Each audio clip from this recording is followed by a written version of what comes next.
Bien, pues lógicamente, por no repetir lo que se ha dicho hasta ahora, mostrar la satisfacción lógicamente por este acuerdo. Un acuerdo en el que yo creo que lo primero que tenemos que hacer es mostrar nuestra satisfacción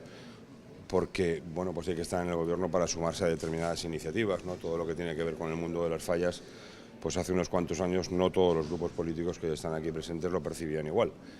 No obstante, como digo, pues lógicamente mostrar alegría y satisfacción por un acuerdo de una fiesta que tiene mucho que ver con la ciudad, una fiesta que hay que destacar en la ciudad, una de las principales, por no decir la más importante que tenemos en la ciudad, en la que desde hace muchos años lógicamente se viene apostando y trabajando desde la financiación o cofinanciación y las ayudas al propio monumento fallero, que tiene que ver mucho con lo que hoy estamos hablando aquí, de revitalizar efectivamente los talleres falleros, a lo que ha sido la iniciación del expediente de la declaración de patrimonio de la humanidad inmaterial de lo que son las fallas como tal,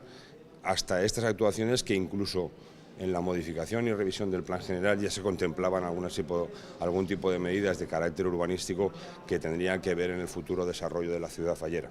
desde la ampliación de los usos para posibilitar efectivamente que los talleres se implantaran en la ciudad fallera con esas posibilidades de estar más asegurado y pervivir en el futuro, hasta lo que era la movilidad, incluso el acceso y la accesibilidad a la propia ciudad del artista fallero desde lo que es el cinturón de Ronda y desde el propio interior de la ciudad. Porque hay que recordar que siendo un enclave industrial como es, sí está metido en el casco urbano y tiene determinadas consecuencias, y ahí sí que había una posibilidad de modificarlo para que además tuviera el uso legalmente permitido de almacén, terciario y comercial, que posibilitara efectivamente todo un mundo que tenga que ver con la generación, con la creación del monumento fallero, de las fallas propiamente dicho. Así que, por concluir, pues agradecer lógicamente el esfuerzo que todas las fuerzas políticas hemos hecho